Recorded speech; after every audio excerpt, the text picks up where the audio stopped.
Hey guys, welcome to 5th grade. So the first curriculum I want to show you is Introduction to Grammar School Latin. This is by Memoria Press, and as you can see here, this is the Charter and Public School edition. So I did cover this a little bit in my 2nd grade video. I'll just show you the first lesson or so. And what I really like about Memoria Press's Latin is that it is incremental, particularly with their forms curriculum. Very straightforward and simple, and builds upon itself. We have done many other Latin curriculums over the years. One's called Latin's Not So Tough. We've done Latin for Children by a Classical Academic Press. All these different, and a couple other ones I don't even remember. They were difficult to implement. They, to me, were not, didn't make sense for one thing to flow from the next. They felt random, or I needed help with pronunciation, those type of things. So I really like how Memoria Press's Latin offerings are incremental and teach you a very solid foundation before moving on to the next thing. And so this is the curriculum that I'll be using with my 2nd and 5th grader. And as you can tell, it's pretty intensive for 2nd grade, so we'll definitely have to modify it for that student, but I think my 5th grader can handle it. He's also very into linguistics, has been doing Russian. So the next thing I have is some planning stuff I got from the Waldorf website. This is all available for free. And then this is a path of discovery. If you are trying to learn more about how Waldorf works, Eric Fairman writes these, and he was like a master Waldorf teacher. And he basically took all these notes about the different levels, because in Waldorf, the teacher progresses with the students. So they start in grade 1 or class 1 and move all the way through 8th grade. So he wrote one of these for each of the grades. And you can buy this on the different Waldorf websites that sell Waldorf materials. And this is the table of contents. So the big themes are ancient mythologies and botany, and then getting into decimals and geometry and other things. So one of the things I like, this is a visual math page. By the way, if you're looking for math from a Waldorf seller,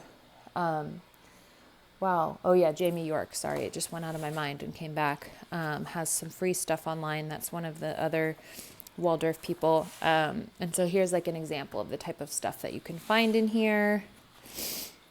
Sorry, my allergies are killing me today. So anyway, that is one of the tools I'm using, and this is printed by Hard Copy HQ. Love her. Next, we have some literature. So this student really likes animals and also powerful animals and things. So there's a lot of books about wolves and other stuff. So Wolf Called Wander. This was actually a Brave Rider arrow or dart or something. I bought it for that reason, and we haven't gotten to it. So that one, Mustang, Wild Spirit of the West. I think this is a Bookshark book. I'm not sure, but I thought that would be interesting for him. We have Legends of King Arthur. Also, I mentioned in the 2nd grade video that we're continuing with Famous Men of the Middle Ages and the book of the history of the Middle Ages and the landmark American history book. If you want to see what those look like, go to my 2nd grade video, but we're continuing with Middle Ages stuff because the charter kind of messed up my plans. And then the main book that we'll be pulling from for the ancient mythology is this one, which is by Charles Kovacs.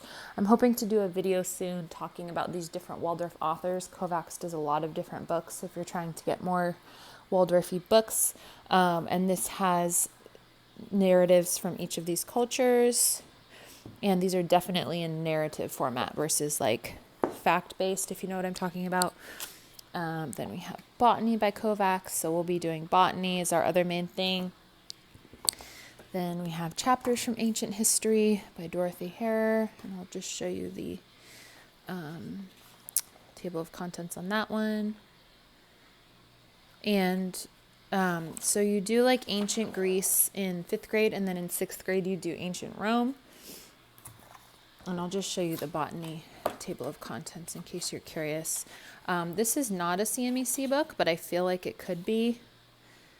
It's kind of similar to the Arabella Buckley style.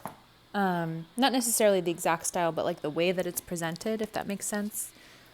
And then we have Gilgamesh, which is a Waldorf 5th grade thing. Then Greek Myths by Olivia Coolidge. This is all over the homeschool sphere, all different programs and things use it. I'll just show you the table of contents on that one. I think I actually own 2 copies of this.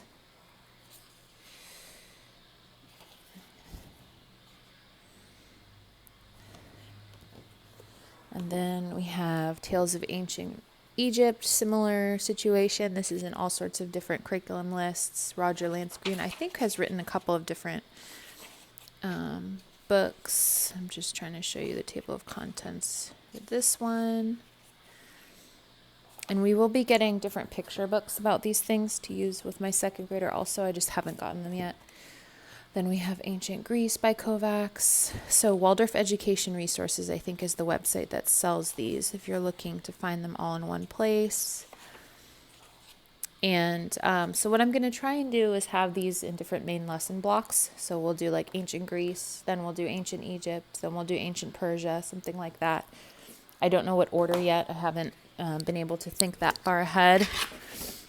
Then we have Geography 1. I have the student workbook and the teacher guide. I don't know if I actually have the textbook, so I have to go find that. This is also Memoria Press. And I'll show you.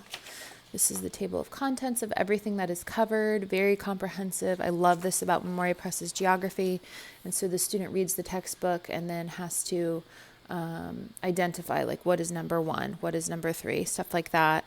And then they have a word bank. And anyway, just I love it. I own all the levels of this geography from Memoria Press. Then we have the Children's Homer. This is by Padraic Colum. That's another one of the main Waldorf authors. Then we have the Richard Halliburton Complete Book of Marvels. My other son loved this, so I thought, why not start it with my younger son? It's just full of all of these different interesting... So this is the Occident. It's book 1 is the Occident, and I think 2 is the Orient. That's how it talks about it, which I think means West and East. I know those terms are no longer used. Let me see if I can find the where the 2nd book starts. Oh, here's page 41. So these are sold also in individual books. I don't know why I got this particular one, probably because the cover looked cool. And a lot of Charlotte Mason programs use this, including, I think, Ambleside Online and possibly the CMEC. I'm not sure. So this is the contents of this one. And you can see the photographs are black and white. Not that exciting in terms of, compared with colorful resources. But I think that the copy, the words, make up for that, if you know what I mean.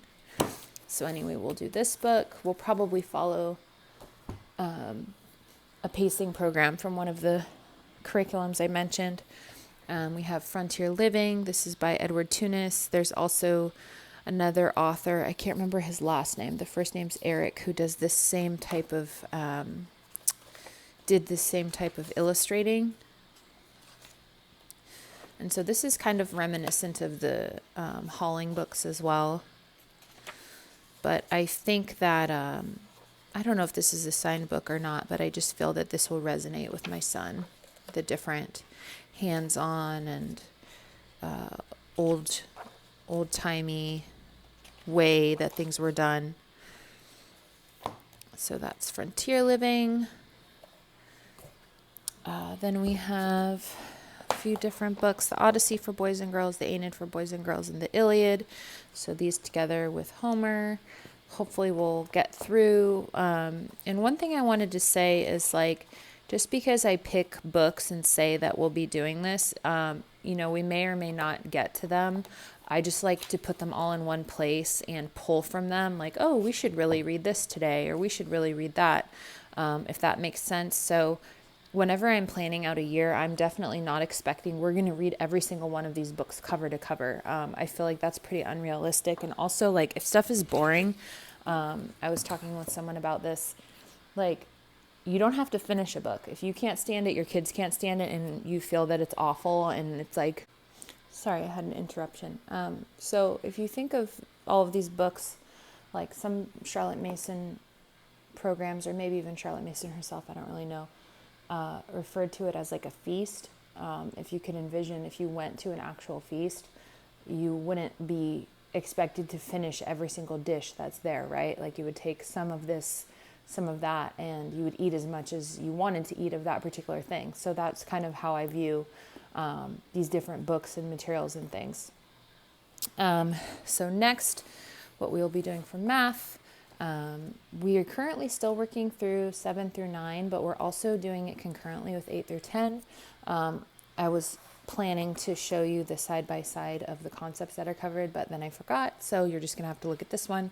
But essentially, the way that Moving Beyond the Page math works is that it introduces the concepts, and it does have a mastery approach, but if you are comparing a mastery versus a spiral approach, you'll see that you're covering the same topics the next year. So there is geometry in the 7 to 9 math, but then there's geometry here. So here you get more in depth.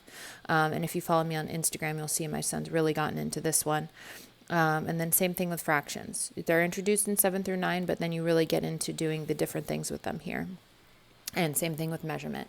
So we will be doing that. My son has been absolutely loving Moving Beyond the Page, geometry, which I've been sharing.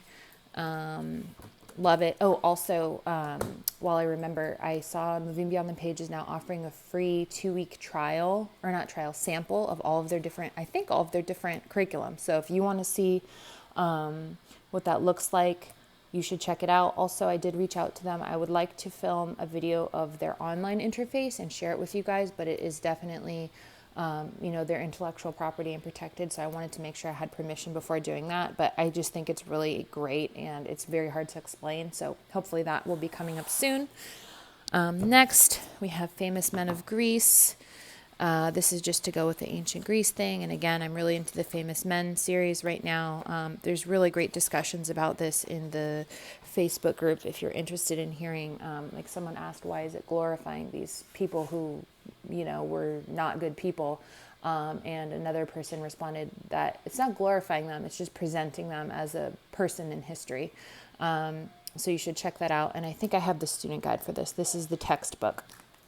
So that's that. Then we have, there's 2 guides from Christophorus. One's botany. So this goes with that book. Where is it?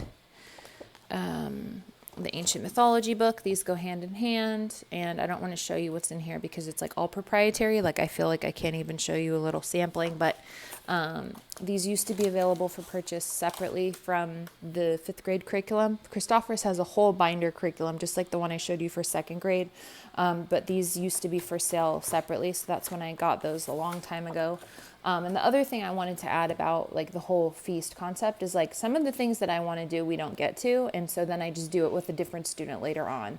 And then, if my older kids want to read through the books when it's not the quote unquote right time, then they can. So I definitely don't make myself stressed by feeling like, oh my gosh, we didn't get to ancient mythologies in 5th grade. What are we going to do?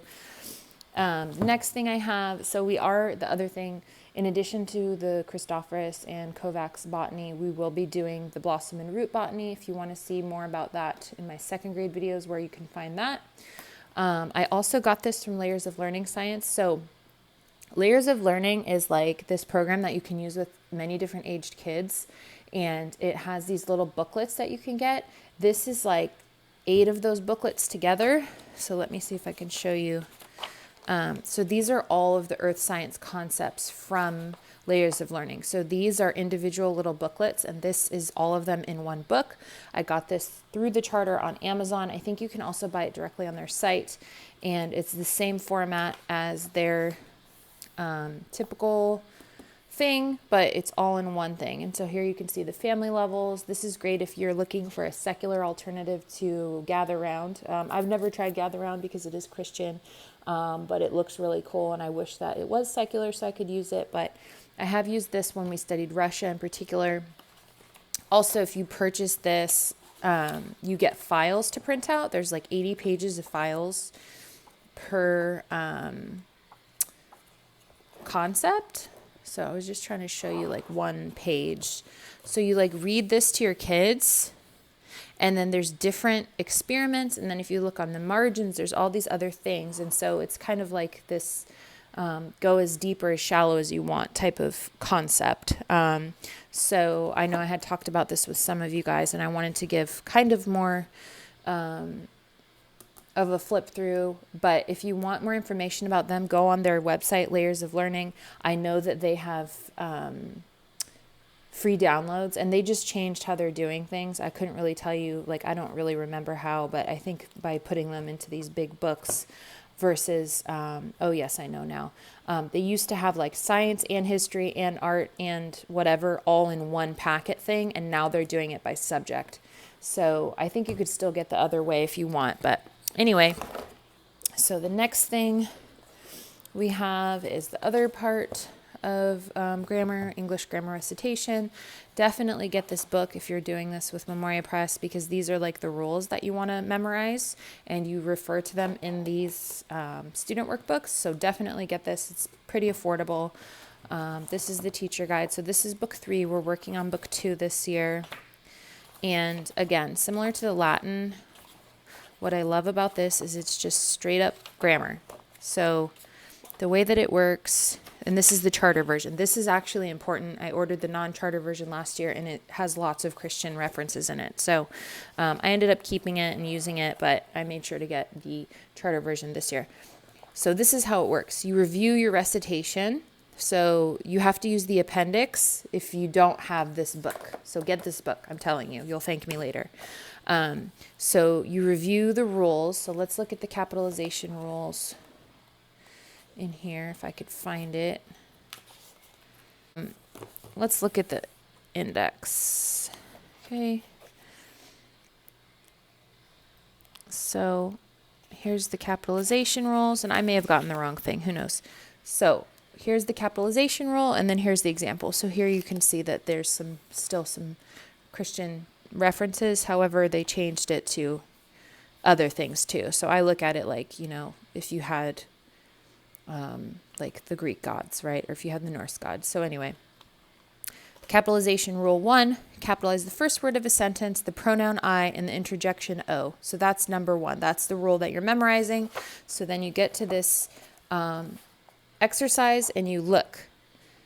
Is there the beginning of the sentence, the interjection O, and the letter I? So that's what you're practicing, is those 10 rules, if that makes sense. Okay, so that's what this lesson is about. And then the next lesson may be adverbs or commas or whatever.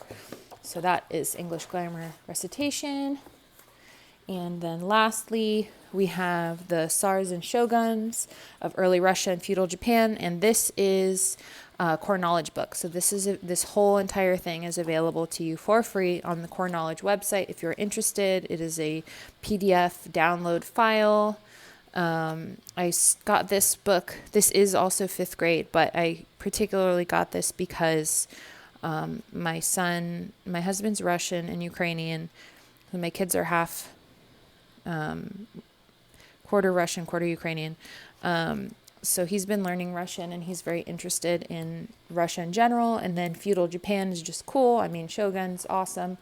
And this is the teacher guide. So I thought it happened to also be 5th grade, but it also seemed like it would be very interesting to him.